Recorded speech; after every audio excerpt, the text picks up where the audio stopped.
What's happening, you guys? I am back for another reaction, and this time I'm really excited about it. It's by Maddie and Tae, some of my favorite newish artists in country music. I loved their debut album. I put it on my top 10 list in 2015, I believe it was, and I really think they're just extraordinarily talented. I think Girl in a Country Song, that's probably their biggest hit, was just a really bold, cool debut onto the scene, talking about is this all we get to do, be the girls in country songs? I think that's a pretty bold way to enter the scene, and I have thought their music is rooted and walks a fine line between pop country, but still kind of taking in the country elements of fiddle and guitar that are actually good. Their songwriting is excellent, and I really believe in them as a duo. So there was a whole crazy label shuffling that went around with Dot Records, and it took them a while to find their way back onto a major label and get their feet underneath them again, and now they are back and they have this new song out called Friends Don't, and I'm excited to hear it. Kind of reminds me title wise of the fact that Ray Lynn has a song out right now called Queens Don't. But let's give this a listen.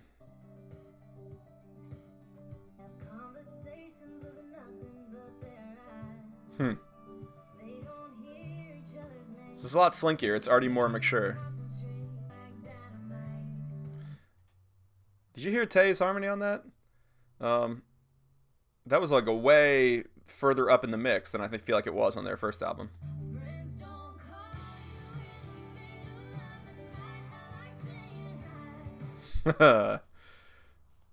So this is a song about like a guy that's they're not just friends with. It's like they don't call you in the middle of the night and say just to say hi.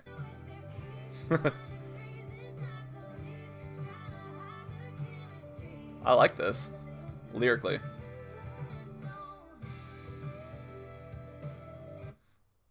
This is an interesting song. It's definitely a much more contemporary production style than they had on their first album, which sounded a little more throwback, kind of 90s country. But the lyrical conceit, or the lyrical gimmick, I don't know what the word is pretty effective. Friends don't like sit around like figuring out like how to not go home, shuffling their keys. And it's like, well, maybe we're not just friends. Oh, there we go. We got some of that little banjo or guitar. I don't know.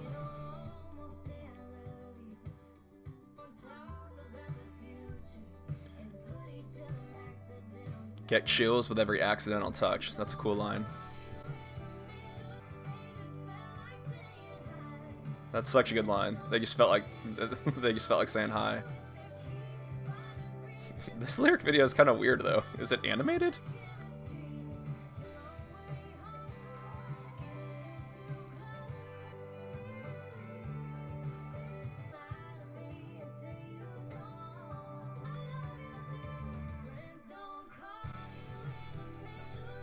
That's interesting. That's a great bridge.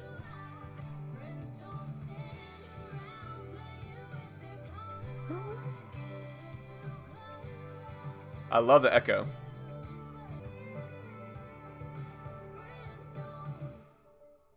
Interesting. That's a cool song. I think that let's just go through this. Sonically, it's definitely a lot more contemporary. It kind of reminds me in some ways of a little bit the production on Chris Young's "I'm Coming Over." It's got this sort of urban, not urban, cosmopolitan kind of gloss to it. But then you still do hear some of the steel guitar. I think that's what that was. It went on the bridge, and you've got some little plucking, and it's kind of underneath there. And I like that they're continuing to keep instrumentation a part of their sound, but it definitely feels a lot more contemporary than something like "Shut Up and Fish," which I think that single got kind of unfairly reamed by some people. I think that was a really, really cool song, actually. Now, this is a really mature lyric. I think about "No Place Like You" on their debut album, or like "Right Here, Right Now," and they felt kind of girlish, and not in terms of like super femininity, but in terms of sort of maturity. They were very sort of lovey-dovey songs, and this is a lot more womanly, which makes sense. It's been 3 or 4 years, and I think it's a pretty sexy lyric in a lot of ways. They're pointing out all the kind of subconscious cues that this guy might be putting off that maybe suggest that they're not really just friends, you know? Friends don't text you at midnight. Friends don't futz around with their keys. And I really liked in the bridge where she sang that you might say you don't, but like I love you. Let me see what the bridge even said. You can lie to me and say you don't, but I know you do and I love you too. That's a really cool little bridge because it leaves the whole tension of this song alive. It's still unstated, his love. And I think in that way, this song is kind of a drum roll. If any of you are How I Met Your Mother fans, you know that they say in that show the best part of a kiss is the drum roll. It's right before you kiss. And that song this song sort of exists in this drum roll phase where she's trying to figure out how he feels about her. And yeah, I think that works really well. I think it's one that I want to re-listen to, which is a good sign. It's not as like immediate or funny or as something like Girl in a Country Song, but I think for them to have a long-standing career, which I want them to, it's good that they are kind of evolving and exploring some shades of gray, not just kind of like the tongue-in-cheek fun of a lot of their first album. So, man, After the Storm Blows Through was a great song on their last album, and I feel like they have come out of the storm on, you know, their whole label dispute, and I'm excited to see that they are back and they put out a good song, and I hope it does well for them. And, you know, it's hard to judge a lot of country albums by the opening singles.